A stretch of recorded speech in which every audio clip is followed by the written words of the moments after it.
मित्रांनो, आता आपण आलो आहोत जे नाम संकीर्तन सभागृह आहे पंढरपूरमध्ये भव्य दिव्य असा प्रकल्प सुरू आहे तिथे.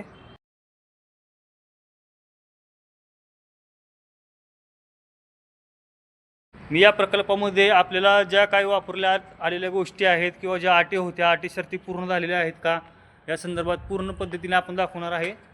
आपण जात आहोत आता नाम संकीर्तन सभागृहामध्ये. तिथील सर्व काही गोष्टी आहेत ते मी तुम्हाला दाखवणार आहेत. स्टेप बाय स्टेप आपण न चुकता ते आवर्जून बघावेत.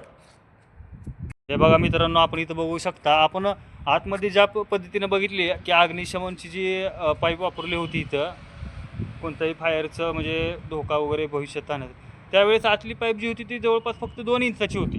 आता जी ही पाईप आहे ती इथं बघू शकता तुम्ही, फक्त दाखवण्यासाठी जेणेकरून कोणालाही प्रश्न उपस्थित होऊ नये यासाठी ही पाईप 4 इंची इथे फक्त वापरण्यात आलेली आहे. मात्र मला हा प्रश्न विचारायचा आहे की ज्यावेळेस कोणतेही अधिकारी इथे ज्या साईट व्हिजिटला वगैरे ज्यावेळेस इन्स्पेक्शनला आलेले होते त्यावेळेस त्यांनी याबद्दल का प्रश्न उपस्थित केलेला नाही व पुढील बिलासाठी त्यांनी मंजुरी दिलीच कशी, हा प्रश्नही इथे उपस्थित होतो.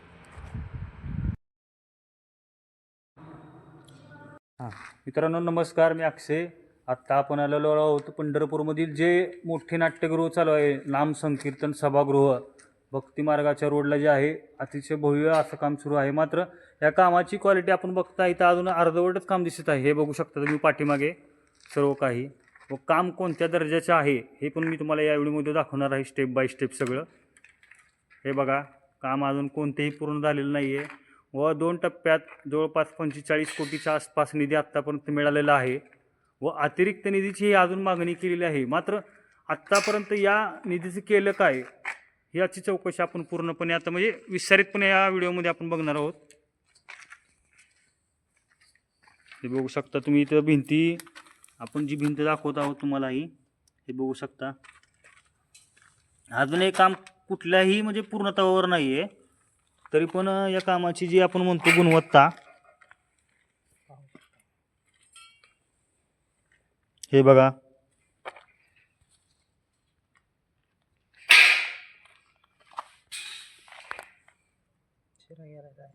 हे तुम्ही बघू शकता. हे बांधकाम जे आपण आता बघत आहेत ते पूर्णपणे चिरलेलं आत्ता दिसत आहे आपल्याला. यामध्ये कोणतीही गुणवत्ता म्हणण्याजोगे काहीही नाही आहेत. हे बघा, वरचं सिलिंगचं कामही अजून पूर्ण अर्धवट पद्धतीनेच, अजून 50% सुद्धा काम पूर्ण झालेलं नाही आहे. गेज असू दे व मुख्य म्हणजे आपण इथं पाहू शकता की इथे जे आपण या नाट्यगृहासाठी अतिदक्षता म्हणून जे आपण इमर्जन्सीला जे, हे बघा, अग्निशमनसाठी जे म्हणजे फायर ब्रिगेडची जे पाईप वापरले गेलेले आहे,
भावी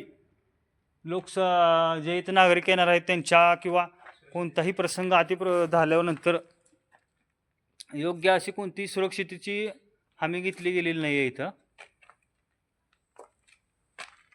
मी हे विषय तुमच्यासमोर का मांडत आहे कारण की आपण बघू शकता की उद्या भविष्यात इथं पंढरपूर फक्त नव्हे तर बाहेरूनही अतिशय भरपूर प्रमाणात नागरिक येणार आहेत.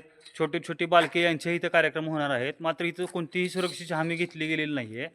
जर इथं कोणाच्या पंढरपूरकरांच्या जीवाशी खेळ झाला तर याला जबाबदार कोण पंढरपूरकरांच्या जीवाशी खेळणारे यांना अधिकार दिला कोणी, हा प्रश्न मी तुमच्यासमोर सर्वांच्या माध्यमातून उपस्थित करत आहे.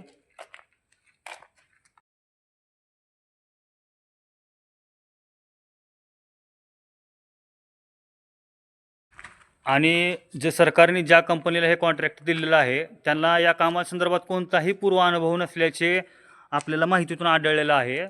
त्यामुळे याला जबाबदार कोणाकोणाच धरावायच लागेल, किंवा इतका सरकारकडून निधी मिळत असताना तर कामाची गुणवत्ता या पद्धतीने असेल तर त्या काम करण्याला किंवा त्या निधी मिळण्याला अर्थ राहतो का, याचा सरकारनेही कुठेतरी विचार केला पाहिजे. आपल्या सर्वांच्या माध्यमातून मी हे तुमच्यासमोर मांडत आहे. आपणही याला योग्य अशी दाद देऊन यावर प्रश्न विचारले पाहिजेत, कारण की यात प्रत्येक सर्वसामान्य नागरिकाचा निधी हा इथं वापरला गेलेला आहे.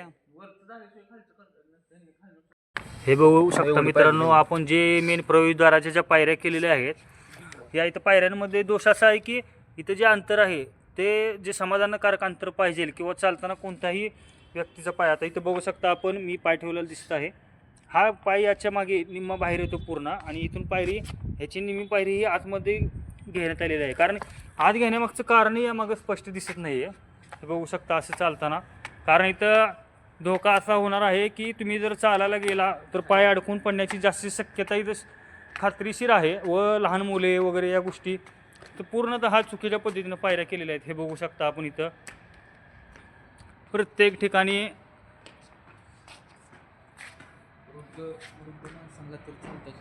जे आबाल असू दे किंवा वृद्ध असू दे यांच्यासाठी खूप अशी धोकादायक अशी ही स्थिती असणार आहे. त्यामध्ये माझं इतकंच म्हणणं आहे की ज्या अटी शर्ती असतील त्या पूर्ण करून कोणत्याही त्रुटी या जे कंपनी असेल किंवा प्रशासनानेही याकडे लक्ष देऊन ते पूर्ण करून घ्यावेत.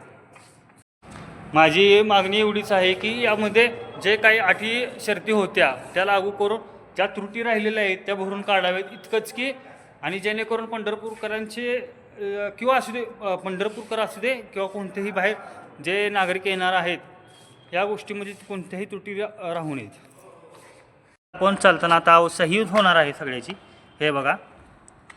पण मला अजून हा मुख्य प्रश्न उपस्थित होतोय की इतक्या सगळ्या त्रुटी असताना जे काही आपण बिलमंजुरी म्हणतो किंवा जे साईट व्हिजिट असेल, इन्स्पेक्शन असेल, यासाठी कोणी आल्यानंतर या गोष्टी त्यांच्या का लक्षात आलेल्या नाही आहेत.